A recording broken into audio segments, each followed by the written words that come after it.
Kesal.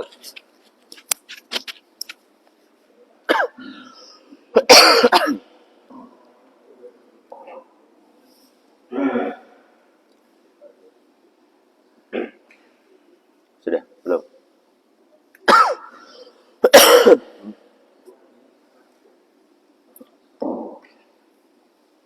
مولاي صل وسلم دائما أبدا على حبيبك خير الخلق كلهم مولاي صل وسلم دائما أبدا على حبيبك خير الخلق كلهم هو الحبيب الذي ترجى شفاعته لكل هول من الأهوال لمقتحم مولاي صل وسلم دائما أبدا على حبيبك خير الخلق كلهم يا ربي بالمصطفى بلغ مقاصدنا واغفر لنا ما مضى يا كرمي. Assalamualaikum warahmatullahi wabarakatuh. Bismillah walhamdulillah wassalatu wassalamu ala rasulillah sayyidina Muhammad ibn Abdillah wa ala alihi wa sahbihi wa man walah la hawla wa la quwwata illa billah ma ba'du. Nawayna ta'alluma wa ta'lim wa tazakkura wa tadhkir wal naf'a wal intifa' wal ifadata wal istifada wal hasd ala tamassuki bi kitabillahi wa sunnati rasulih والدعاء إلى الهدى والدلالة على الخير وابتغاء وجه الله مرضاته وقربه وثوابه سبحانه وتعالى إلى حضرة النبي المصطفى محمد صلى الله عليه وسلم الفاتحة. بسم الله الرحمن الرحيم الحمد لله رب العالمين الرحمن الرحيم مالك يوم الدين إياك نعبد وإياك نستعين اهدنا الصراط المستقيم صراط الذين أنعمت عليهم غير المغضوب عليهم ولا الضالين آمين. Para jemaah Bapak Ibu yang dirahmati Allah, alhamdulillah pada kesempatan pagi ini kita masih diberikan kesehatan oleh Allah, masih diberikan kesempatan untuk bisa sholat subuh berjamaah. Mudah-mudahan semuanya istiqomah, amin ya rabbal alamin. Bapak Ibu yang dirahmati Allah, pada kesempatan pagi ini kita akan membahas lanjutan dari cara sholat. Terakhir yang kita bahas itu tentang kunut. Dan sekarang adalah tentang bagaimana cara kita sujud. Pertanyaan pertama, sebelum saya masuk ke dalam pembahasan, ketika kita sujud, ibu-ibu dulu, mana yang didahulukan, lutut atau tangan? Ibu-ibu langsung dijawab kompak saja, nggak usah melotot semuanya, nggak enak. Ibu-ibu yang didahulukan lutut atau tangan? Oh, ada yang jawab lutut, ada yang nggak jawab. Jangan-jangan sholat tadi nggak pakai sujud, gitu. Bapak-bapak yang kompak, ya, jangan kalah semangat dari ibu-ibu. Tadi yang jawab cuma satu, mudah-mudahan ini dua. Bapak-bapak ketika sujud, yang didahulukan lutut atau tangan? Dua-duanya. Ya apa cara sujud dua-dua itu ya apa? Ikalah mesti ngarang, tapi nggak apa-apa ya. Oh itu malah dipraktekkan sama ibu-ibu. Berarti lutut dulu ibu, ibu lutut berarti. Mulut, sapa sing mulut? Kayaknya turunan ayam. Allahumma shalli ala sayyidina Muhammad. Ternyata para ulama itu terbagi menjadi 3 pendapat tentang bagaimana cara sujud. Pendapat yang pertama, sebagaimana disebutkan dalam hadis Sunan Abu Daud, itu dikatakan ra'aitun nabiyya sallallahu alaihi wasallam idza sajada wada'a rukbatayhi qabla yadayhi. Salah satu sahabat mengatakan, saya melihat Rasulullah itu ketika sholat, pas lagi sujud, maka beliau itu meletakkan kedua lututnya terlebih dahulu, baru kemudian kedua tangannya. Jadi ketika sujud, di pendapat pertama ini, pertama lutut diletakkan, baru disusul dengan tangan. Dan ini diperkuat, sebagaimana disebutkan oleh Ibnu Khuzaimah dan Sunan Baihaqi. Kunna nad'ul yadaini qabla rukbataini fa umirna bir rukbataini qabla yadaini. Dulu katanya sahabat, kami itu ketika sujud meletakkan kedua tangan sebelum kedua lutut.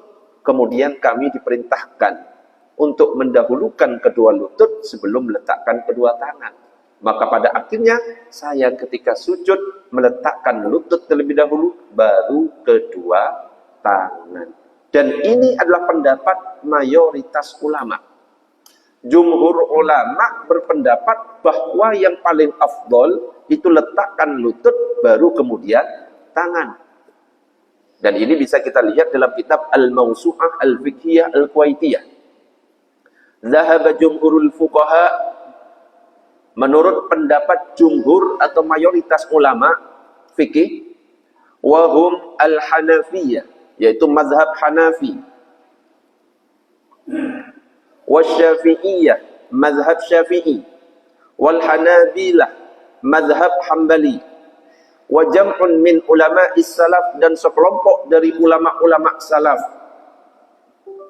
kan Nakhai, seperti Imam An-Nakhai, wa Sufyan Ats-Tsauri, seperti Imam Sufyan Ats-Tsauri, wa Ishaq, Imam Ishaq, wa Muslim ibni Yasar, dan Muslim ibni Yasar, wa Ibnul Munzir, termasuk Ibnul Munzir, ila annahu minal mustahabbi ay yad'a rukbatayhi summa yadayhi, bahwa yang sunnah ketika kita sujud itu adalah meletakkan kedua lutut, kemudian kedua tangan, summa jabhatahu wa anfahu, kemudian disusul dahi dan hidung. Ini pendapat pertama. Dan ini juga termasuk dalam mazhab kita, mazhab Syafi'i. Jadi kalau mazhab Syafi'i, lututnya terlebih dahulu, baru kedua tangan, baru dahi dan hidung. Ada yang bertanya, Ustadz, hidung saya agak masuk ke dalam, apakah wajib hidung itu disentuhkan kepada lantai? Coba saya tanya, ibu-ibu, bapak-bapak, hidung wajib nyentuh atau tidak? Wajib. Kasihan nih wajib yang hidungnya pesek itu. Susah. Hidung hukumnya sunnah. Yang wajib adalah dahi. Jadi kalau misalkan hidungnya pesek, ya nggak usah bersedih hati, ibu-ibu. Cukup yang penting dahi. Makanya ketika dulu waktu corona, kok wajah ditutup, hidung tidak bersentuhan, maka tetap sah. Jadi yang sunnah itu lutut, baru tangan, dahi, dan hidung. Prakteknya seperti yang Iqbal praktekkan. Silakan Iqbal. Nek nggak praktek kurang afdol. Silakan. Bal, nggak kelihatan Bal. Sana Bal, di luar sana Bal. Banyak permintaan. Sami Allahu liman hamidah. Allahu Akbar, lutut, kemudian tangan. Cara pertama. Oke. Cara yang kedua adalah sebagaimana yang disebutkan dalam Sunan Abu Daud, "Idza sajada ahadukum fala yabruk kama yabrukul ba'ir wal yadha yadayhi qabla rukbatayhi." Apabila salah seorang dari kalian sujud, maka jangan menderum sebagaimana unta menderum, akan tetapi hendaknya ia meletakkan kedua tangannya sebelum kedua lututnya. Dan ini pendapat dari mazhab Maliki dan juga Al-Auza'i. Jadi ternyata 4 mazhab itu beda cara sujudnya. Hanafi, Syafi'i, Hambali, yang afdol lutut terlebih dahulu. Maliki, yang afdol tangan terlebih dahulu. Alasannya adalah hadis ini, jangan menderum seperti menderumnya unta. Tapi memang ada komentar-komentar dari ulama-ulama bahwa sebenarnya ini kebalik. Coba searching di YouTube bagaimana turunnya unta. Ternyata apa? Yang depan dulu, baru yang belakang. Makanya mayoritas ulama akhirnya mengatakan lututnya terlebih dahulu. Ini hadis terbalik, tapi nggak boleh kita salahkan. Karena ini adalah ijtihad dari ulama mujtahid yang diantaranya adalah Imam Malik. Boleh juga meletakkan terlebih dahulu tangan, kemudian lutut. Prakteknya seperti ini. Sami'allahu liman hamidah. Allahu Akbar. Boleh. Pendapat yang ketiga mengatakan amma shalah bikilaihima fajaizatun bittifaqil ulama. Adapun sholat dengan dua cara tadi, sujud dengan lutut terlebih dahulu baru tangan, atau tangan terlebih dahulu baru lutut, maka itu boleh dua-duanya berdasarkan kesepakatan para ulama. Insya'al musalli yada'u rukbatayhi qabla yadayhi, kalau mau, maka orang yang sholat boleh meletakkan lutut terlebih dahulu baru tangan. Kalau dia mau, tangan terlebih dahulu baru lutut. Sama-sama sah. Apalagi keadaan seseorang itu beda-beda. Ada yang susah untuk menurunkan lutut terlebih dahulu, harus tangan.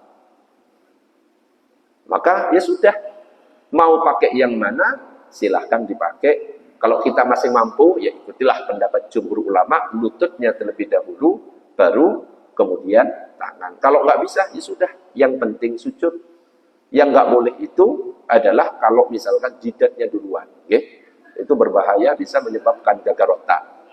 Jadi nggak perlu dipermasalahkan, lutut atau tangan aman, yang penting tidak apa? Jidat terlebih dahulu. Allahumma shalli ala sayyidina Muhammad. Lalu ketika seseorang sujud, baik mendahulukan lutut atau tangan terlebih dahulu, maka dalam kitab Al-Majmu' Imam Nawawi mengatakan qala Syafi'i wal ashab. Imam Syafi'i dan para pengikutnya berkata, yustahabbu lis-sajid ay yufarrija baina rukbatayhi wa baina qadamayhi. Maka disunnahkan bagi orang yang sujud membuka kedua lututnya dan kedua tumitnya. Qala al-Qadi Abu Thayyib fi ta'liqihi, berkata al-Qadi Abu Thayyib dalam komentarnya, qala ashabuna yakunu baina qadamayhi qadra shibrin, buka di antara lutut dan dua tumit itu bi qadri shibrin, yaitu dengan sejengkal. Itu kalau dalam mazhab kita, mazhab Syafi'i. Ya, jadi dibuka sejengkal seperti ini posisi sujud. Nah, lutut sejengkal, tumit sejengkal dibuka. Ustaz, saya biasanya kalau sujud tak rapatkan, apakah boleh? Sah. Ya, di antara pendapatnya Syekh Albani, yang biasanya teman-teman Salafi praktekkan, rapat biasanya. Tapi kalau mazhab Syafi'i, dibuka antara tumit dan kedua lututnya. Dan ini juga disebutkan dalam kitab Takriratus Sajidah, yusannu fi sujud, disunnahkan di dalam sujud ila anqal wa ayyufarriqa baina rijlaihi biqadri shibrin wa kadzalika baina rukbatayhi. Hendaknya dibuka dua kakinya itu dengan seukuran sejengkal. Begitu juga dengan lututnya. Ini. Sudah seperti itu? Atau ada yang rapat? Ada yang rapat? Beda dengan ibu-ibu. Ini bapak-bapak. Kalau ibu-ibu ketika sujud tidak merenggap, tapi serba rapat. Begitu juga tangannya. Nah, kalau tangan ketika bapak-bapak posisinya itu lurus seperti saat kita takbir. Allahu Akbar. Lurus dan dibuka. Tidak boleh seperti duduknya anjing, diletakkan di bawah. Enggak boleh. Meskipun tetap sunnah. Tapi dibuka. Coba balik. Hah? Ya iya kan. Kaki dibuka dua jengkal, satu jengkal, tangan lurus seperti ketika kita takbir dan dibuka. Dan sujud menghadap kiblat, tidak seperti sujudnya orang iki, nggih. Iki bener iki. Nah, ibu-ibu beda. Serba rapat, termasuk kakinya rapat. Kalau ibu-ibu miring nggak apa-apa, Bang. Ibu-ibu kakinya rapat. Dadanya juga rapat dengan apa? Lutut. Ya apa, Bang? Susah. Tangan juga merapat ke dada. Iqbal laki-laki masalah. Geser Bang, di depannya ibu-ibu sana sekalian, Bang, biar puas.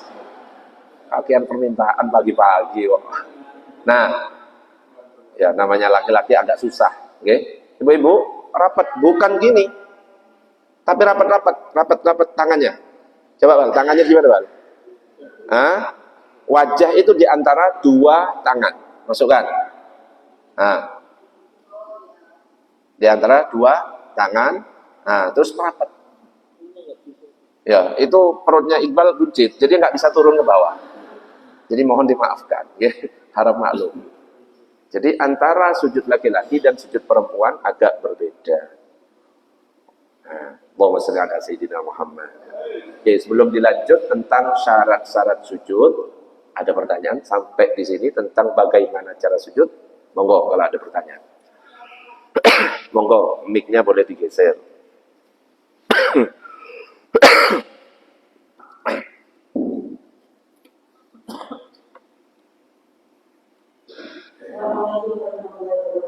Waalaikumsalam warahmatullahi wabarakatuh.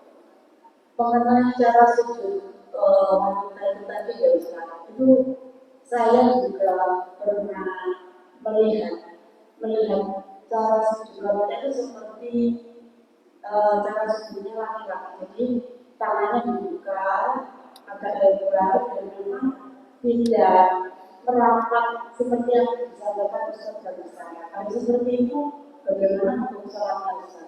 Ya.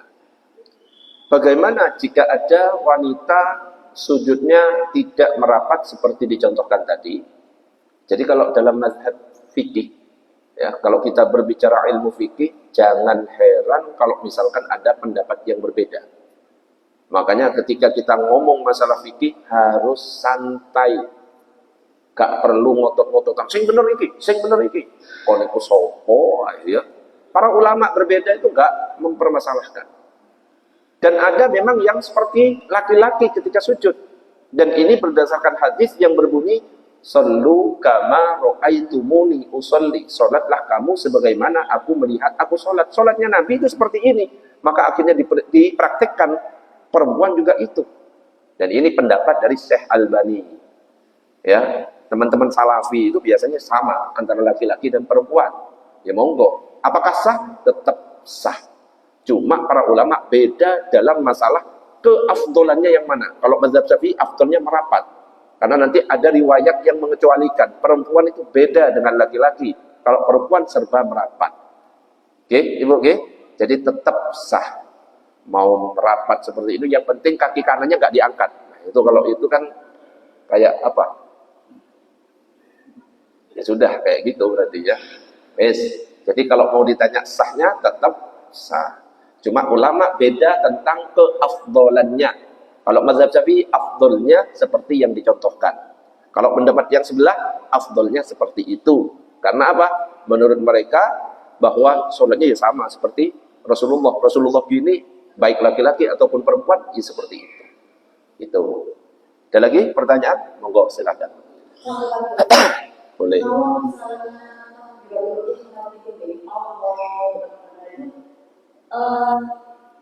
apa kepalanya itu ikut apa dana gitu Ustaz. Karena seperti itu gimana? Kalau di dana Gini tak? Gitu gitu. Allahu Akbar. Sami Allah. Sama no sih. Please deh. Allah ini ya. Apakah ikut dana? Tidak perlu. Oke, tetap fokus. Kalau misalkan kita posisi berdiri, pandangan ke tempat sujud. Allahu Akbar. Ya, wajah nggak perlu mendongak. Allahu Akbar.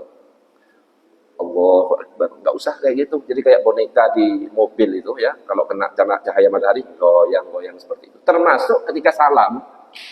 Ketika salam, tangan nggak usah mengikuti bolak-balik. Assalamualaikum warahmatullahi. Assalamualaikum warahmatullahi. Nggak ada itu. Saya itu paling jarang mengatakan itu bid'ah, tapi itu bid'ah. Saya orang yang paling jarang dan hati-hati ketika mengatakan bid'ah. Tapi itu kayak gitu, bid'ah. Jadi tidak usah diputar-putar. Waalaikumsalam warahmatullahi. Waalaikumsalam warahmatullahi. Nggak usah. Biasa saja. Kenapa? Contohnya Rasulullah itu seperti ini. Assalamualaikum warahmatullahi. Assalamualaikum warahmatullahi. Ketika mengucapkan assalamualaikum, hati-hati juga. Karena sudah kebiasaan kadang-kadang assalamualaikum warahmatullahi. Nggak sah itu. Ini rukun qauli. Tapi yang benar itu adalah assalamualaikum warahmatullahi. Tapi kan kebiasaannya kita, ya, karena sudah sering ketemu dan lain sebagainya. Assalamualaikum warahmatullahi. Hati-hati, bukan SL ya, assalamualaikum bukan. Tapi assalamualaikum itu rukun qauli. Rukun qauli harus benar ketika mengucapkan. Oke. Jadi nggak perlu mendongak ke atas ke bawah. Ada lagi pertanyaan?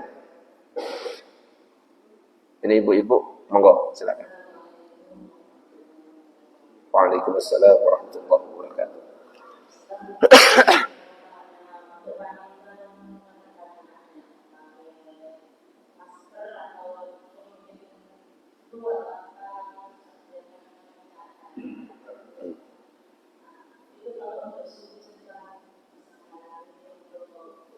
Ya.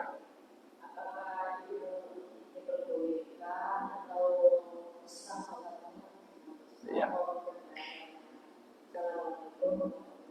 Waalaikumsalam warahmatullahi wabarakatuh. Bagaimana sholatnya orang yang pakai cadar, wajah ditutup?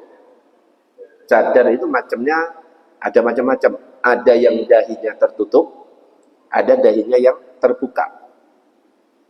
Salah satu syarat ketika sujud, seperti nanti yang akan saya jelaskan ini, adalah ketika sujud tidak boleh ada sesuatu yang menghalangi dahi ini.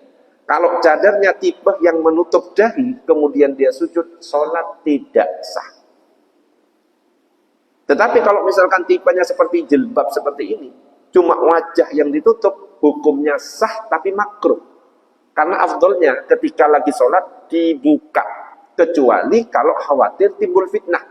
Tapi kalau posisi seperti ini, karena ada penutupnya, laki-laki nggak mungkin melihat, jadi afdolnya dibuka. Kalau nggak dibuka, makruh hukumnya.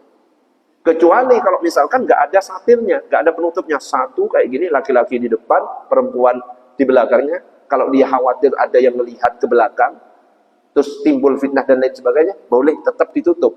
Tapi yang penting dahinya tidak tertutup, karena kalau tertutup maka sholatnya tidak sah. Makanya nanti kita akan masuk ke syurutus sujudi sab'atun. Syaratnya sujud ada 7. Dan ini harus dipenuhi, namanya syarat. Tidak dipenuhi satu saja. Kalau syarat, berarti sujudnya tidak sah. Otomatis ketika sujud tidak sah, sholat juga tidak sah. Apa 7 syaratnya itu? Yang pertama, ayyasjuda ala sab'ati a'dha'in. Sujud harus dengan 7 anggota.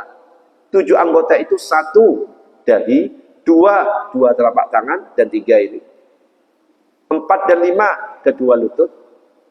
6 dan 7 bagian dalam jari-jari 2 kaki. Jadi 7 ini harus terbuka, kecuali yang termasuk aurat, misalkan lutut gak usah dibuka. Oke, ini 7 harus nyentuh semuanya. Wa an takuna jabhatuhu maksyufatan. Nah ini, hendaknya dahi terbuka, jangan ada yang menutupi dahi. Jadi kalau misalkan ada kopiah nutupi, ke depan seperti Iqbal, lihat ini pesonanya Iqbal ini kayak gini nih, ya kadang lucu, kayak kadang-kadang menjengkelkan, ya apa gitu kan. Jadi kalau sampai menutup semua dahi kita, termasuk cadar, nutup yang seperti ini tidak sah. Karena harus dalam keadaan buka. Wa tahamul bi ra'sihi, dan yang ketiga menekankan dahi seberat kepala. Tekankan. Seandainya kalau ada tepung diletakkan, nempel tepung itu. Dan yang keempat wa adamul huwi li ghairihi. Tidak ada maksud lain kecuali sujud. Memang niatnya ketika sujud ya sujud, bukan mau ngambil HP yang jatuh. Niatnya untuk sujud. Wa an la yasjuda ala syai'in yataharraku bi harakatihi. Tidak sujud dengan benda yang bergerak dengan badan kita. Ibu-ibu dan bapak-bapak, misalkan bapak-bapak pakai surban. Kalau misalkan surbannya dijadikan sejadah, aman. Kenapa? Surbannya tidak ikut bergerak dengan badan kita. Tapi kalau diselempangkan di sini atau dikalungkan di sini, berarti surban itu adalah benda yang ikut bergerak dengan tubuh kita. Maka nggak boleh saya yang menyelempangkan surban seperti ini sujud terus ini. Tidak boleh sujud kepada benda yang ikut bergerak dengan badan kita. Atau ibu-ibu ya pakai atasan, pakai bawahan. Karena ngelihat lantainya kotor, sujudnya dihamparkan mukenanya, akhirnya sujud di atas mukena, maka sholat tidak sah, gak boleh. Makanya ada caranya. Ketika kok nggak sengaja ini ketutup, maka langsung ini dibuka, diturunkan, supaya tetap sah sujud kita. Nah, itu yang ke berapa tadi? Yang kelima. Wartifa'u asafilihi ala a'alihi. Dan yang keenam, meninggikan anggota yang di bawah. Pantat harus lebih tinggi daripada anggota yang di atasnya, yaitu kepala. Dan yang ketujuh, wattuma'ninatu fihi, tumakninah di dalam sujud. 7 ini harus dipenuhi sehingga sujud kita sah. Otomatis insya Allah gerakan-gerakan yang lain kalau sesuai ketentuan, maka sholat kita juga menjadi sah. Nah, tentang anggota sujud seperti yang disebutkan, dahi. Jadi hidung tidak termasuk, hidung itu termasuk sunnah saja. Bagian dalam dari dua telapak tangan, 2 lutut kaki, bagian dalam jari-jari 2 kaki. Ini 7 anggota yang harus kita tempelkan.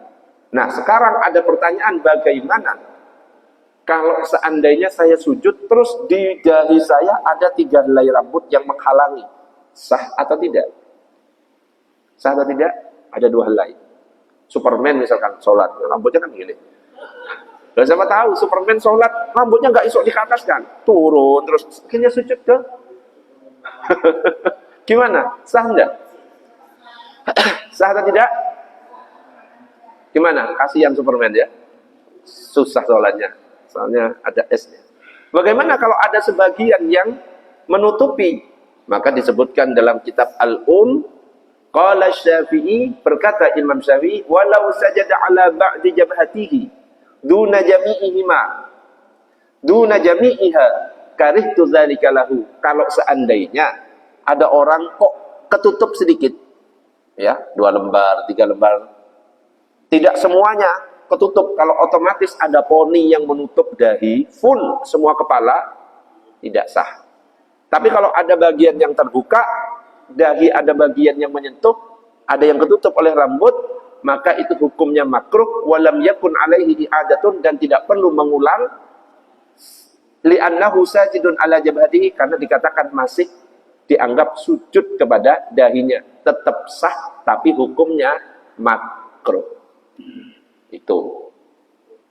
Ada orang sujud Allahu Akbar, kemudian orang itu enggak baca apa-apa, cuma menengai.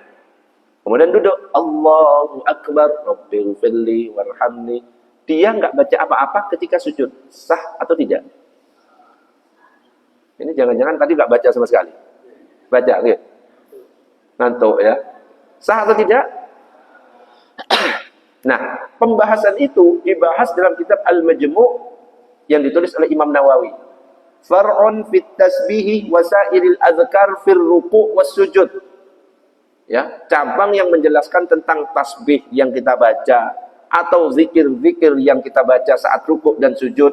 Wa qaulu sami Allahu liman hamidah, ucapan sami Allahu liman hamidah, ucapan Rabbana lakal hamd, takbir intikal, Allahu Akbar selain takbir yang pertama, maka dikatakan di sini kullu dzalika sunnatun, itu semua hukumnya sunnah, laisa biwajibin, tidak wajib. Jadi ucapan subhan rabbiyal a'la atau subhan rabbiyal azimi atau rabbana lakal hamd atau sami Allahu liman hamidah atau takbir perpindahan itu hukumnya sunnah. Artinya kalau ada yang tidak membaca sah, tapi hukumnya makruh. Itu dalam mazhab kita, mazhab Syafi'i. Tapi meskipun sunnah, alangkah baiknya tetap dibaca, karena ada yang mengatakan wajib, yaitu pendapatnya Imam Ahmad bin Hanbal. Allahumma shalli ala sayyidina Muhammad. Ini pembahasan tentang masalah sujud. Sebelum dilanjutkan, ada pertanyaan? Monggo. Waalaikumsalam warahmatullahi wabarakatuh. Bisa, saya sering lihat ketika teman-teman sholat dan tidak pakai songkok melakukan dan ketika sujud dia sebabkan rambutnya supaya menutupi. Hukumnya bagaimana? Iya. Iya. Ada orang nggak pakai songkok, kebetulan rambutnya turun terus. Akhirnya rambutnya diangkat. Aturan ketika kita sholat, gerakan nggak boleh 3 atau lebih. Dilihat gerakannya 3 atau lebih atau tidak. Kalau gerakannya tidak sampai 3, maka tetap sah. Tapi kalau sampai 3 gerakan, ya, misalkan saya diputar-putar, ini ya, sampai 3 gerakan atau lebih, bisa menyebabkan batal sholatnya. Tapi juga kebanyakan gerak itu juga bisa makruh hukumnya. Gerak lagi, gerak lagi. Maka sunnah sebenarnya pakai kopiah bagi yang rambutnya ya kok turun. Nah, Superman itu kasih tahu ya. Itu juga sunnah biar gak nutupi ya. Jadi sunnah untuk membuka, ya. Nah, pakai kopiah. Juga pakai kopiah itu ya membuat ganteng gitu ya. Kok nggak mau pakai kopiah itu ya apa? Gak apa-apa. Sunnah pakai kopiah kalau misalkan rambutnya susah untuk ke atas. Kalau rambutnya Iqbal ini nggak perlu diangkat ke atas ya Bang. Nah, jadi nggak apa-apa kalau Iqbal nggak kopiahan ya nggak apa-apa, kopiahan ya nggak apa-apa. Itu. Ada lagi pertanyaan? Monggo silakan. Monggo. Boleh digeser mic-nya di belakang. Mic-nya.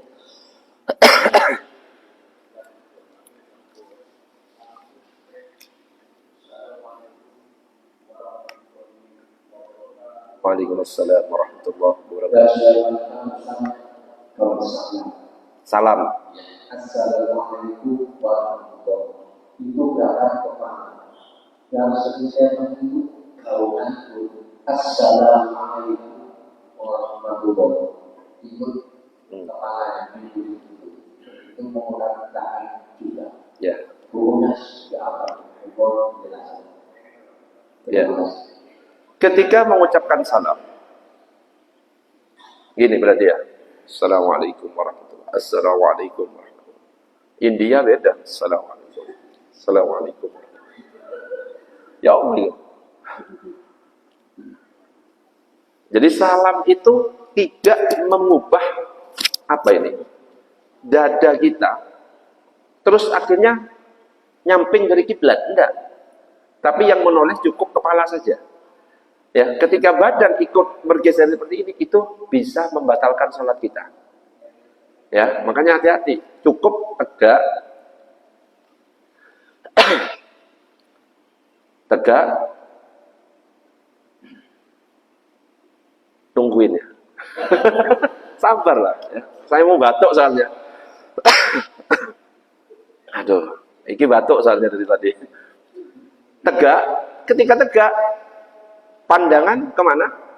Selama jari kita masih berisyarat, pandangan tetap ke telunjuk. Pastikan yang dilihat adalah telunjuk sendiri, ojo telunjuknya orang sebelah. Tapi lihat telunjuk sendiri. Baru ketika fil alamina innaka hamidum majid, tutup ini. Karena jari sudah ditutup, pandangan berubah lagi ke tempat sujud. Baru ucapkan Assalamualaikum, masih lihat ke depan. Assalamualaikum, noleh. Warahmatullah, balik lagi. Assalamualaikum warahmatullah. Kalau ditambah wabarakatuh dalam mazhab Syafi'i hukumnya makruh. Jadi cukup assalamualaikum warahmatullah. Ustaz, ada di masjid sebelah wabarakatuh. Ya itu pakai pendapat yang lain. Gitu saja, gampang. Oke? Nggak boleh seperti ini. Apalagi jawab assalamualaikum waalaikumsalam. Itu nggak boleh. Nggak boleh. Apalagi sambil salaman. Assalamualaikum warahmatullahi wabarakatuh. Waalaikumsalam. Nggak boleh. Ya? Nggak usah ngada-ngada. Biasa saja. Ya, sholat itu wis ada aturannya. Enggak ada pertanyaan? Silakan. Oke, masalah posisi paha. Mic-nya kemana, Mic? Biar jelas ini. Depan dulu, depan. Biar yang belakang depan bisa mendengar.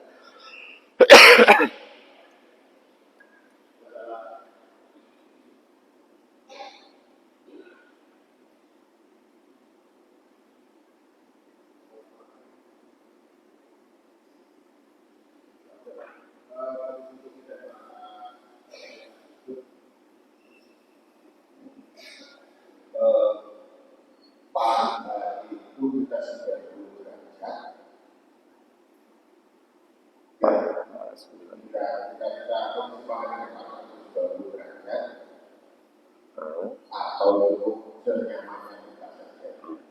Kalau kita pakai yang 90 derajat dengan mata, berarti sujud kita pasti tutup jaraknya Jauh ya. Terus keterpilihan hubungannya dengan cara kerja orang bagian pantat atau Lebih tinggi. Pantat lebih tinggi ya daripada kepala. Nah, ini yang mana? Soalnya kalau saya dari SMP kelas 1 dokternya masuk ke saya begitu. Dari saya sholat itu tidak ada Yang sampai jauh gitu ya. dari dokternya masuk ke saya dari 90 derajat Iya. Oke. Cara sujud yang benar, apakah harus 90 derajat antara paha dan lutut ya? Pantat dan lutut.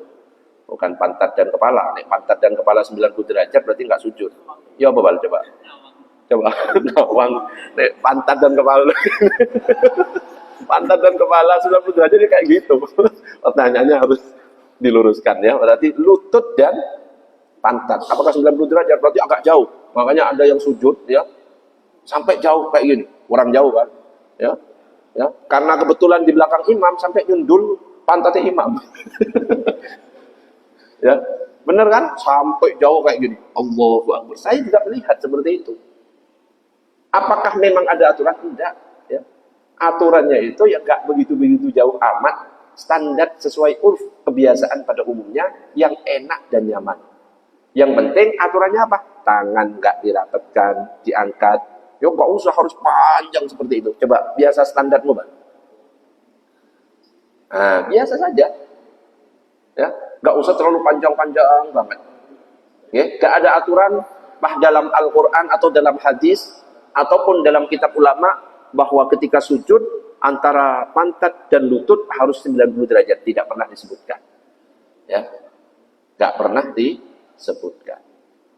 Jadi cukup senyamannya saja. Dan ketika sujud itu kepala itu nggak usah dikosok-kosok, ya, kosok, pengen hitam di sininya nggak usah. Ya, Nabi itu hitam apa enggak ini? Bersih Nabi itu, ya. Kalau ada orang yang mengatakan jidatnya Nabi hitam dengan dalil Al-Quran, ada asarus sujud. Asarus sujud itu bukan bekas sujud paha hitam di sininya, bukan. Tapi apa? Karena wudu bercahaya. Ada bekas dari sujudnya. Bekas dari sujudnya apa? Sujud itu kan bagian dari sholat. Orang yang bekas sujudnya kelihatan, inna sholata tanha 'anil fahsya'i wal munkar, tanpa akhlaknya juga. Bercahaya wajahnya, ya. Makanya yang salah paham akhirnya digosok-gosok sujud ya di aspal.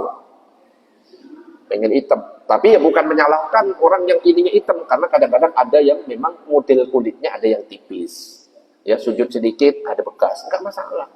Sing jadi masalah kalau di sengaja pengen hitam, Hanya karena ingin disebut sebagai ahli ibadah, itu akhirnya timbul rasa riya di situ. Itu. Ada lagi pertanyaan, monggo di belakang tadi.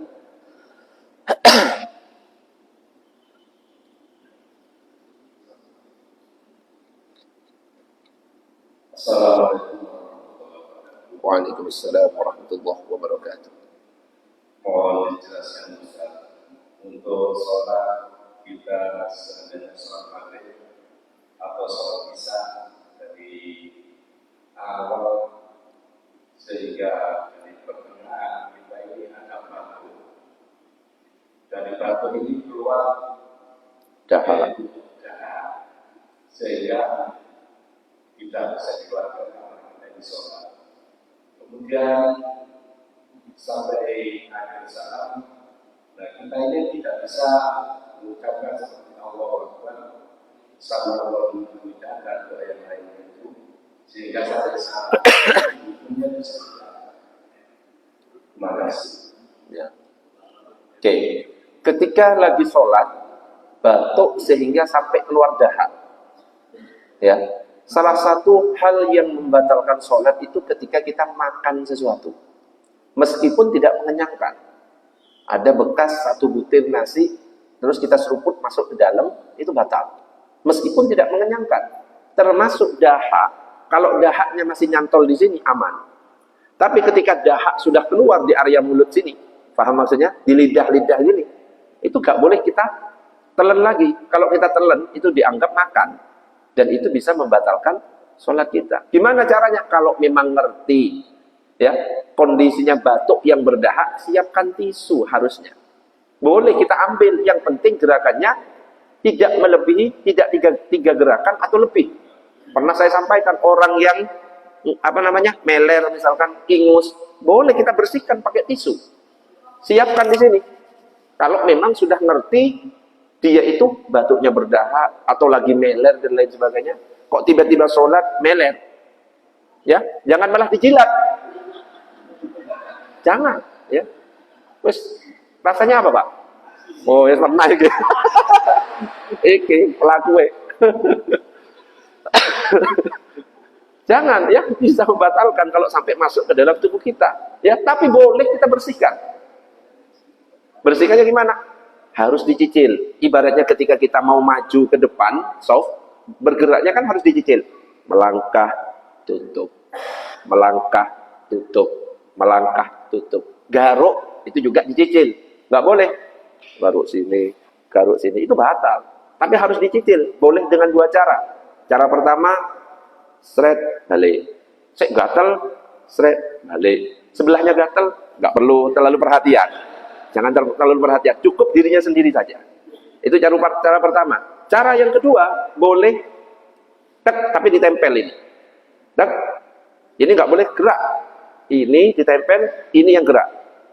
Sampai 1000 kali, ya, sampai tembus, misalkan, ya, itu nggak apa-apa. Yang penting nggak gerakan besar. Termasuk ketika misalkan berdahak. Ketika berdahak, ambil tisu boleh. Tapi agak dicicil gerakan supaya tidak sampai 3 gerakan. Meler atau berdahak. Kok keluar dahak? Susah kadang-kadang. Ya, karena kalau misalkan kita berdahak, ada dahak di sini, terus gak bisa baca Fatihah. Betul? Gak bisa tasyahud, sedangkan itu rukun qauli, ya batal. Karena rukun qauli, rukun yang kita ucapkan, itu harus kita ucapkan. Makanya mau gak mau ya dibuang. Kalau misalkan gak ada orang sebelahnya, kita ludahkan gak apa-apa. Tapi masalahnya, kita berjamaah. Kalau berjamaah kita ludahkan ke sejadahnya orang, ya kita dihajar nanti. Ulang-ulang, itu kurang ngajar. Makanya siapkan tisu. Ambil tisu. Ambil, balik lagi. Ya, jangan terburu-buru, seret. Jangan, tapi cukup dicicil. Ambil tisu, balik lagi ke tempat sendekat. Ambil, balik lagi di sini. Masukkan ke saku, ya, pastikan saku sendiri, jangan saku sebelahnya. Itu namanya buang sampah tidak pada tempatnya namanya, ya. Gitu, Pak, ya. Jadi kalau memang sudah tahu kondisinya berdahak, boleh. Kalau memang nggak bawa tisu, boleh pakai baju. Loh, Ustaz, nggak najis itu. cuma jorok saja. Tidak najis. Ingus, suci apa najis? Bisa dipakai wudhu? Nggak bisa. Okay? Sucinya itu tapi jorok gitu loh. Suci, cuma jorok. Okay? Kalau wis gak terpaksa, ya apa caranya tetap kita melakukan rukun qauli, jangan sampai ditinggal. Kalau ingin tetap sah. Gitu Pak, nggih? Ada lagi pertanyaan, monggo. Monggo. Monggo, mic-nya digeser lagi. Oh gitu, boleh.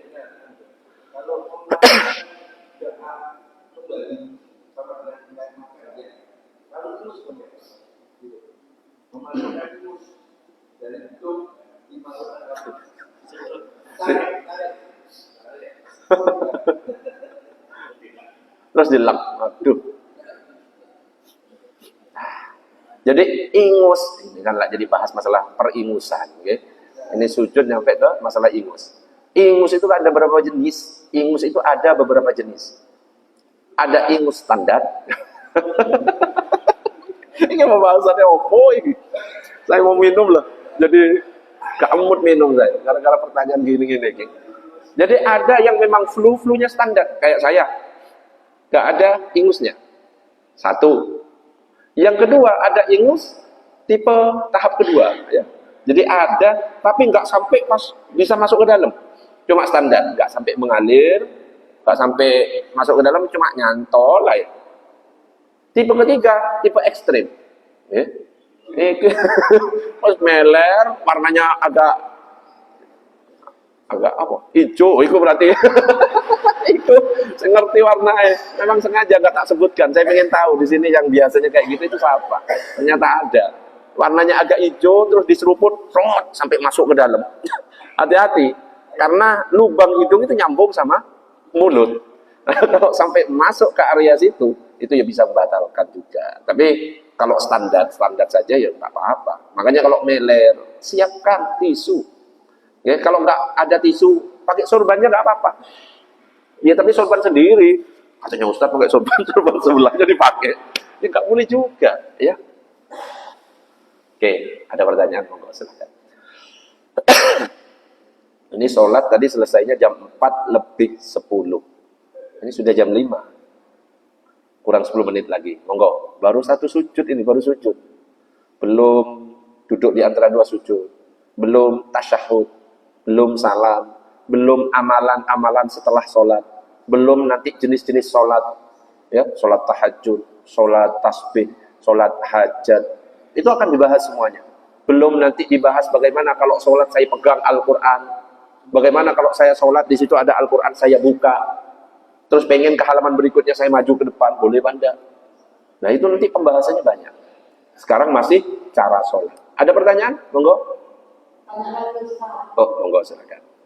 Mengenai itu tadi ya, sama wajib sujud. Jadi ada dua telapak tangan, dua lutut sama dua jari kaki tadi besar. Ya.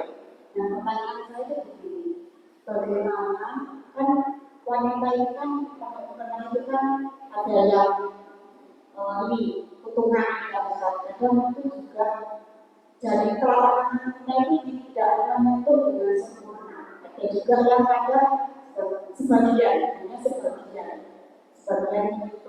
Itu bagaimana hukumnya Ustaz? Sujud ini terhalang. Ya, atau ketika sujud ada yang pakai kaos kaki. Kan terhalang juga. Betul? Itu tetap sah. Ya, tapi afdolnya untuk bapak-bapak kaos kakinya dilepas. Ya, kasihan yang di belakangnya, baunya nggak enak. Sing paham lah kaos kaki 2 minggu gak dicuci dipakai sholat. Sahnya sah. Ya, cuma afdolnya itu langsung kaki ketemu dengan lantai. Termasuk ibu-ibu ya, kalau misalkan nggak sengaja ketutup nggak masalah. Oke, tetap sah. Yang jadi masalah ini jidatnya. Jidat ini kalau ketutup dengan cadar atau mukenanya agak ke bawah, itu yang tidak sah. Masalah yang lain aman. Yang penting tutup aurat, yang ini yang dijaga jidatnya. Oke, tetap sah. Boleh. Assalamualaikum. Waalaikumsalam warahmatullahi wabarakatuh.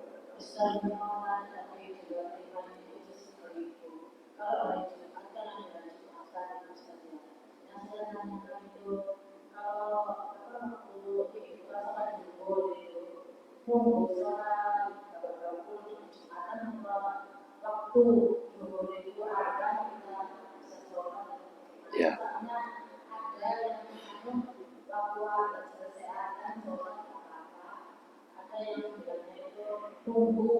sholat selesai.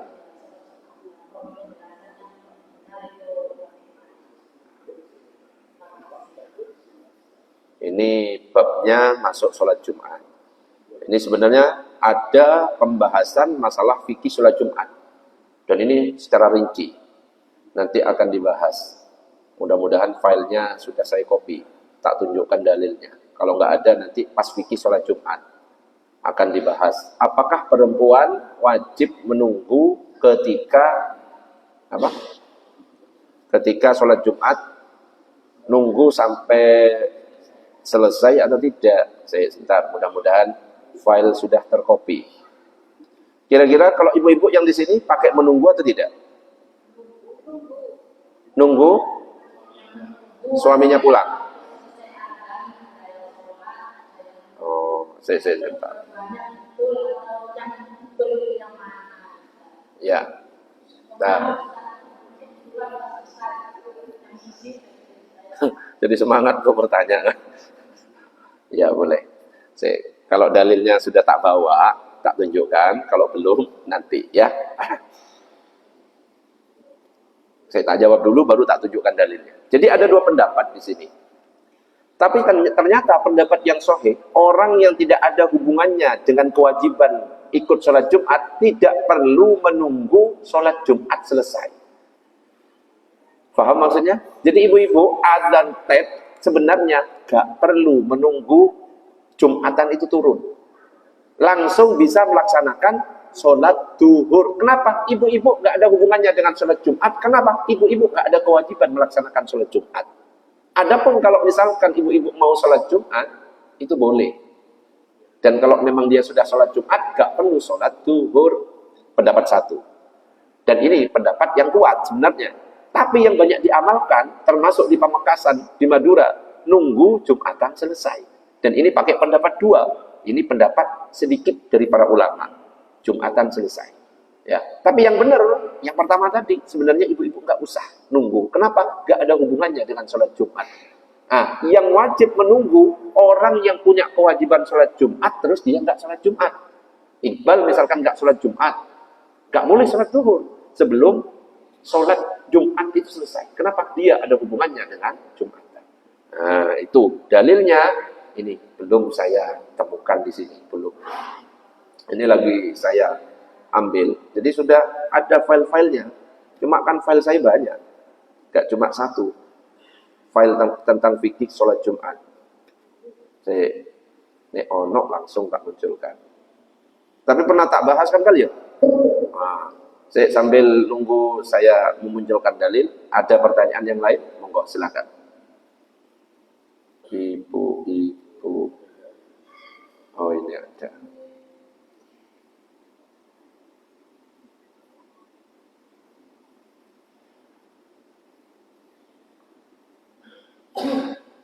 Wakil dalil. Monggo, ada pertanyaan yang lain? Belum ditemukan dalilnya. Oh ini, syarat wanita. Sip, ada. Nah ini, saya munculkan. Sholat duhur bagi wanita di hari Jumat. Orang yang tidak wajib sholat Jumat, seperti musafir, budak, wanita, orang sakit, dan orang yang memiliki uzur lainnya, mereka boleh melakukan sholat duhur sebelum sholat Jumat oleh imam, asalkan sudah masuk waktu sholat duhur. Jelas? Ya, ini dalilnya. Menurut pendapat mayoritas ulama, ini justru pendapat mayoritas ulama. Gak perlu nunggu Jumatan selesai. Tapi ada yang berkata, Abu Bakar, Abdul Aziz, tidak sah sholat mereka sebelum sholat Jumat oleh imam. Tapi cuma satu orang yang berkata. Tapi yang mengatakan sah dan boleh mayoritas ulama. Ini nanti pembahasannya dalam fikih sholat Jumat, ya. Dan ini juga ini teka-teki kenapa ini sebelum Jumatan jadi kayak gini, setelah Jumatan jadi kayak gini, akan dibahas juga, oke? Keutamaan sholat Jumat itu nanti. Wes, sudah terjawab, nggak punya utang. Ada pertanyaan yang lain? Kurang 4 menit, monggo. Gak ada? Oh, monggo, silakan Mbak, silakan. Mic digeser. Mic. Oh, silakan. Waalaikumsalam. Terkait dengan anjuran membaca memperpanjang saat sujud terakhir kan ada bacaan itu apakah memang boleh dilakukan setiap sujud atau memang hanya terakhir saja anjuran doa yang Ya. Apakah anjuran memperlamakan sujud itu hanya di sujud terakhir atau di sujud-sujud yang lain boleh? Coba saya tanya, dalil melamakan sujud terakhir, dalilnya apa? Ada enggak? Pernah enggak Nabi? Silahkan perlama sujud kalian, tepatnya di sujud terakhir. Enggak ada, Nabi pernah mengatakan seperti itu. Tapi apa? Perlamakan sujud ketika sholat. Artinya apa? Setiap sujud sebenarnya. Sujud pertama boleh dilamakan. Ini bagi yang sholat sendiri, bukan sholat berjamaah. Kalau sholat berjamaah, Imam Ghazali sudah mengatakan dalam kitab Bidayatul Hidayah, maksimal 3. Supaya apa? Khawatir ada jamaahnya yang gak kuat lama sujudnya. Ada yang mungkin terburu-buru. Cukup maksimal 3.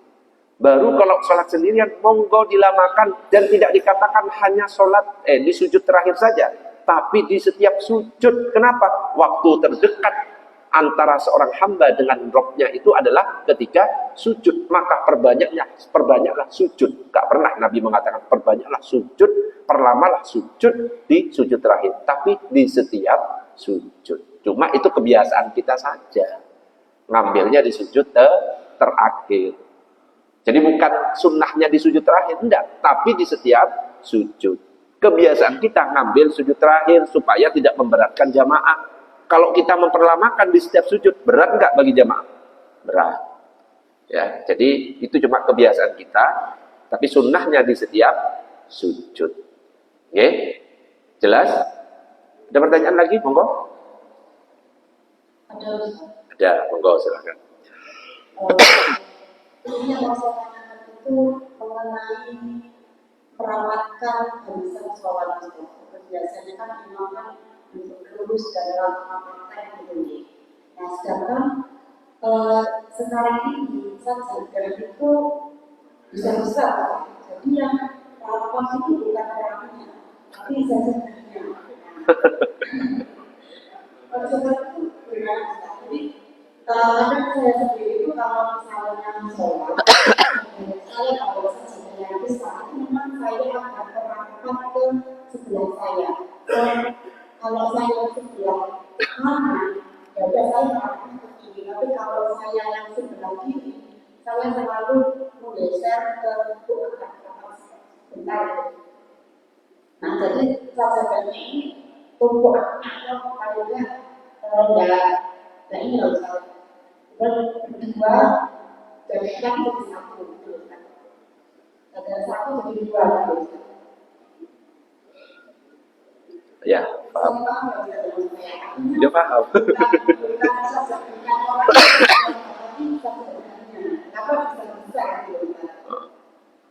Ya, sudah. Sejadahnya kenapa besar-besar? Harusnya tanya ke yang bawa sejadah ya. Jadi bagaimana sebenarnya cara merapatkan shaf? Imam itu biasanya mengatakan sawwu sufufakum fa inna taswiyatas sufufi min tamamis shalah. Rapatkan shaf, ya, luruskan shaf, karena rapat dan lurusnya shaf itu sebagian dari kesempurnaan sholat. Jadi bukan rapatkan sejadah, ya, lebarkan sejadah, karena rapat dan lebarnya sejadah sebagian dari, jadi bukan itu, ya.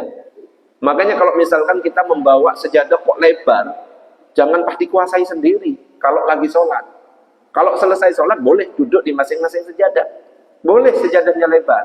Tapi ketika sholat rapat, ya, jangan sampai nggak mau diinjak sejadahnya.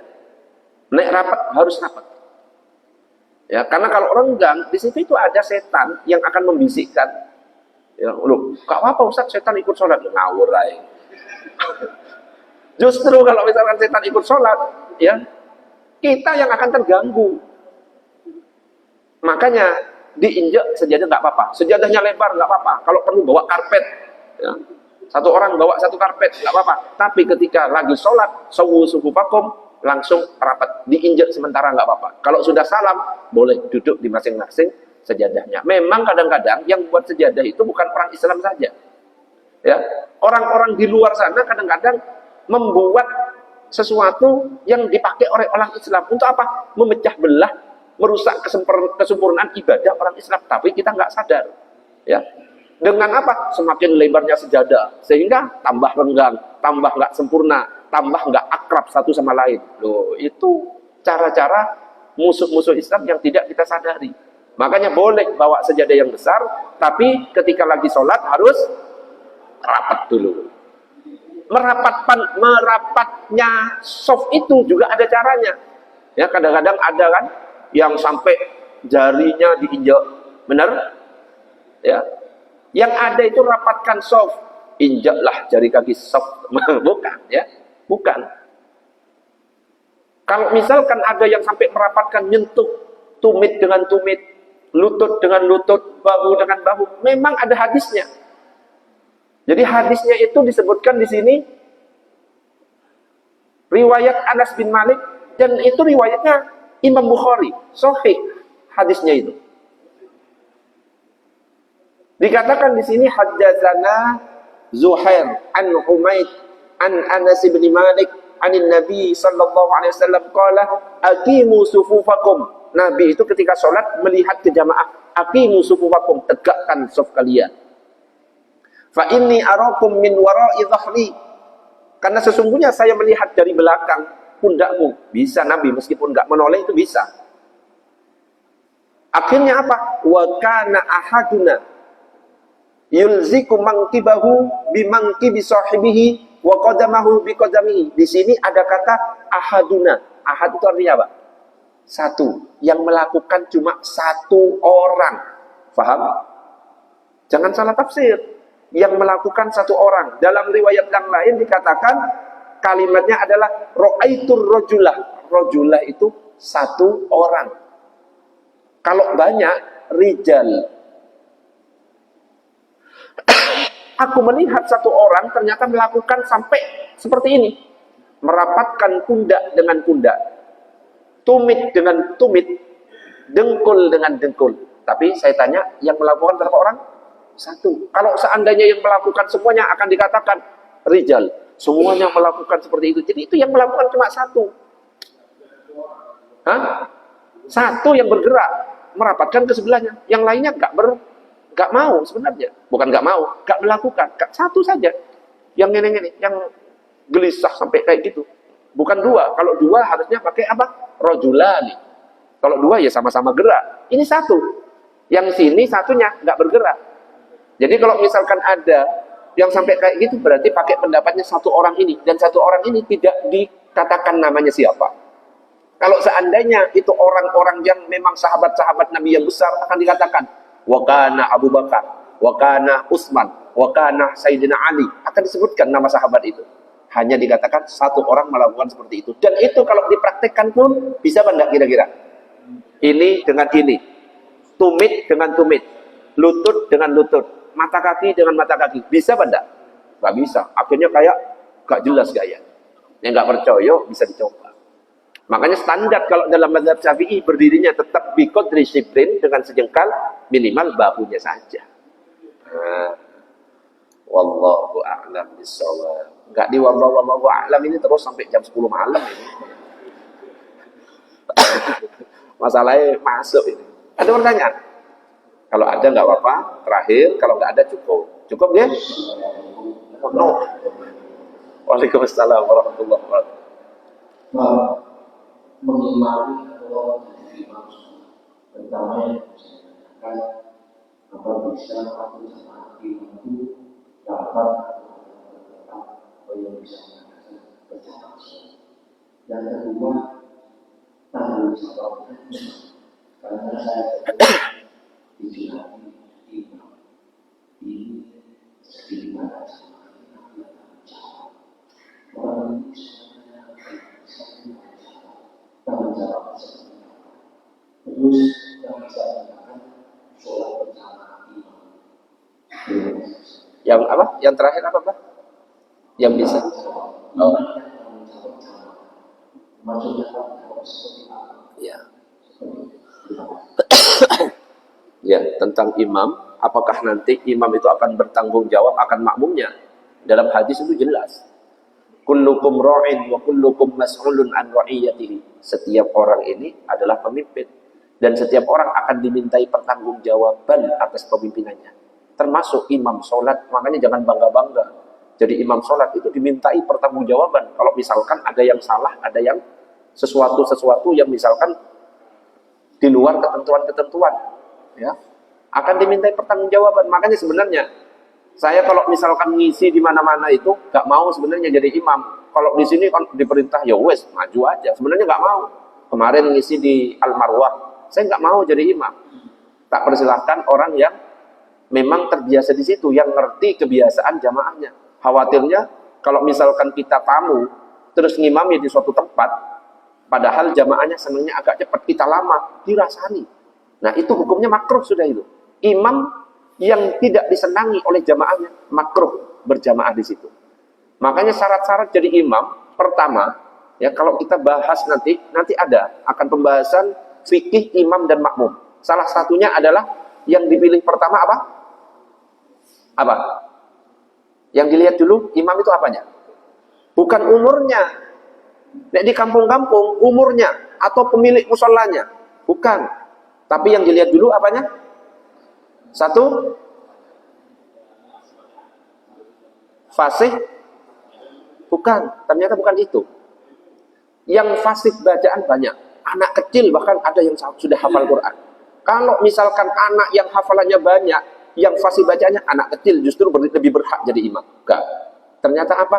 Faqih, orang yang faqih, yang faham masalah ilmu fikih tentang sholat, meskipun hafalannya standar-standar, itu yang dipilih. Kenapa? Ketika orang yang jadi imam itu orang yang faham fikih, ketika terjadi sesuatu, ngerti. Batal, cara keluarnya ngerti. Faham maksudnya? Tapi kalau anak kecil, hafalannya banyak, Al-Quran 30 juz hafal, batal, bingung. Yuk, apa cara keluarnya? Akhirnya duduk di sini, nongkrong, nunggu jamaah selesai. Karena apa? Gak ngerti ilmunya. Makanya pertama, faqih. Yang pertama, faqih. Kalau ada dua orang sama-sama alim ilmu fikihnya, baru yang kedua, lihat bacaan yang paling banyak, paling bagus, fasihnya paling bagus, itu baru dilihat. Itu ternyata poin kedua. Kok ada sama-sama alim, sama-sama Qur'annya bagus, baru poin-poin keberapa, baru umurnya dilihat. Sopo yang paling tua. Umurnya sama, dilihat siapa yang tinggal pertama kali di perumahan ini. Oh, iki duluan, tuan rumah. Itu yang diutamakan. Kok sama-sama?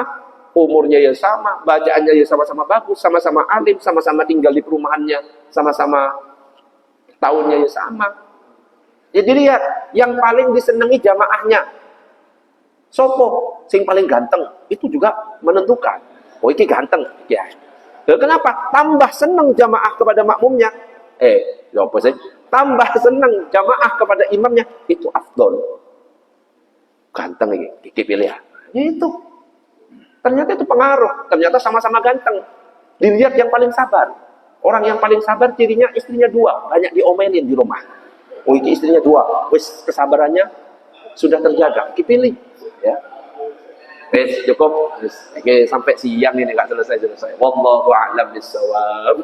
Kita tutup dengan doa kafaratul majlis. Subhanakallahumma wa bihamdika asyhadu an la ilaha illa anta astaghfiruka wa atubu ilaik. Assalamualaikum warahmatullahi wabarakatuh.